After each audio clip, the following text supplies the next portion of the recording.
Hi, I'm Paul McGee. I'm author of the book Self-Confidence, the remarkable truth of why a small change can make a big difference.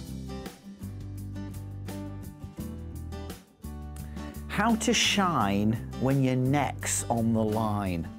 There's always going to be times in life when we are going to be, if we want to achieve something, whether it be in our career or in our love life, where we're going to probably have to move out of our comfort zone.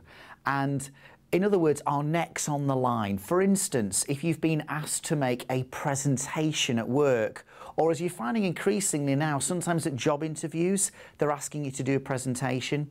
Well, here's just a couple of ideas to think about boosting your own confidence in that kind of situation, in presentations. First of all, I want you to think about these 5 letters. W-I-I-F-M. What's in it for me?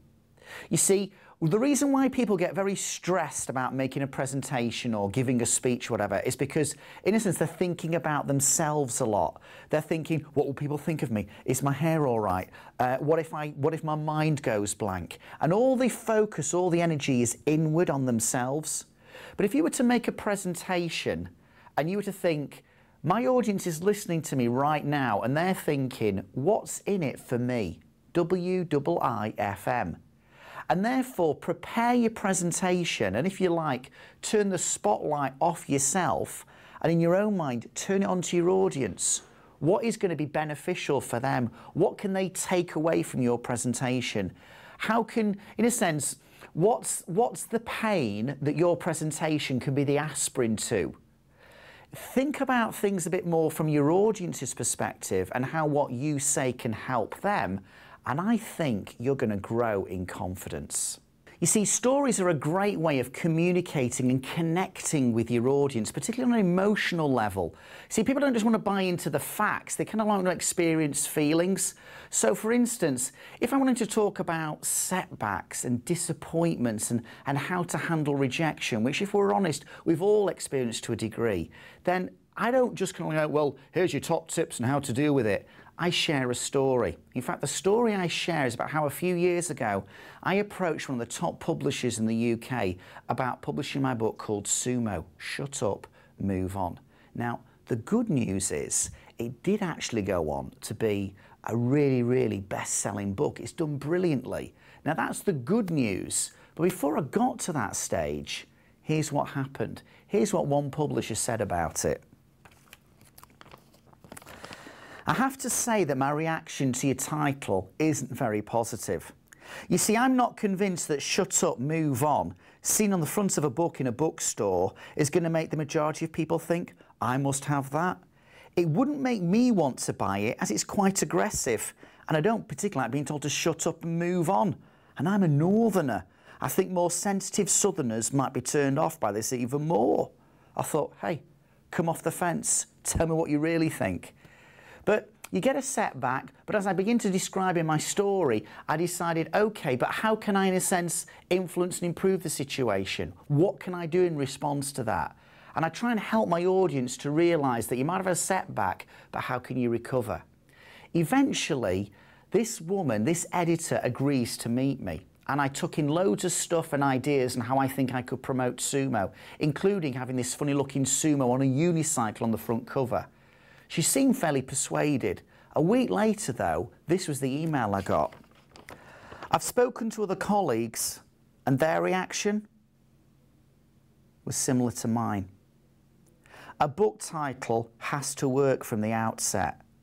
And Paul, yours doesn't. You see, I might be the so-called motivational speaker, but when I got that email, I was not ready to move into the land of happy clappy. I needed what I call my hippo time. I needed a wallow. And you see, by telling that story, it engages my audience. They can't relate to maybe the detail of the story, but I think they can relate to the emotional journey that I was on. So when you're making a presentation or if you're giving a talk, remember, stories sell. Now, another aspect of life which it's really useful to shine, even when your neck's on the line, could well be in a dating situation. Now, all right, maybe some of you aren't wanting to go on a date, but I think some of the tips I'll share with you are hugely helpful, not just in a dating situation, but in any kind of social networking context. One of the things I've realised is that dates can go wrong, and you're really trying to make a good impression. I tried to do that several years ago, before I was married, I hasten to add, with a gorgeous woman called Bernadette. And I thought, what should we do? I'll take her to the cinema, I'll take her to the pictures. And so I did, and I paid. The film we saw was called Scum. It's about life in Borstal, or a Young Offenders Institute. It involved a homosexual gang rape scene at the end and a guy committing suicide. And if I'm honest, when we left the cinema, Bernadette left me. Sometimes you've got to think about the kind of place you go, what you do, which I wish my mum and dad had thought about, because apparently when they were dating, my dad used to like going for walks, which sounds pretty cool, but he used to take my mum on walks around graveyards. Don't know about you if you've ever had any dating disaster, but that's been a couple of examples that I'm aware of. So how can you make a really good impression? How can you shine when your neck's on the line? Well, here's something to think about. Don't do dinner. Don't invite them out on the first day and truly try and impress them with a really expensive meal. Now, I'm not trying to be a cheapskate here, although I think some of you are already buying into this idea already.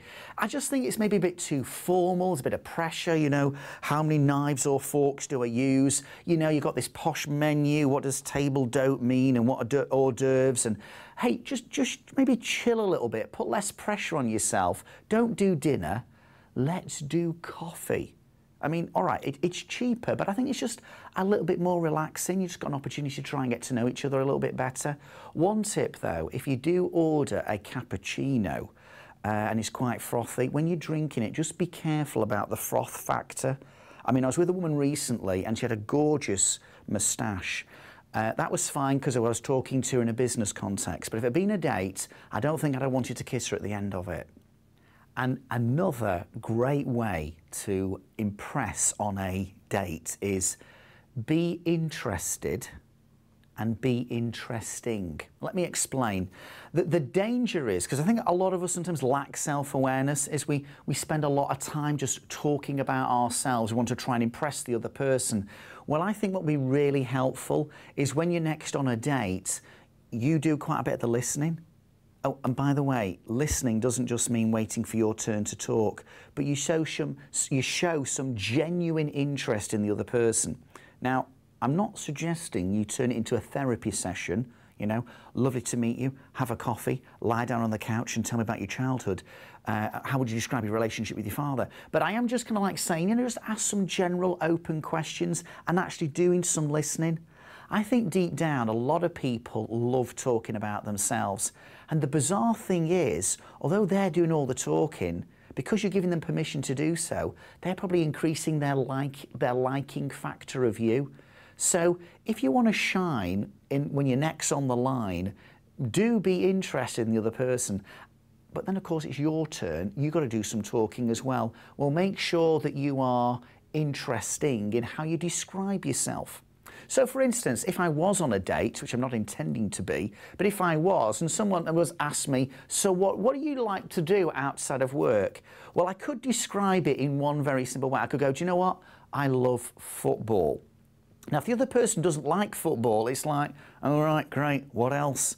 But if I said, do you know what? I love football. I love the whole build up to the match. I love going with my mates. I enjoy having a drink beforehand or having a bit of a meal. I enjoy the excitement, the rivalry, the banter between the fans, the atmosphere, the expectation of hope and success.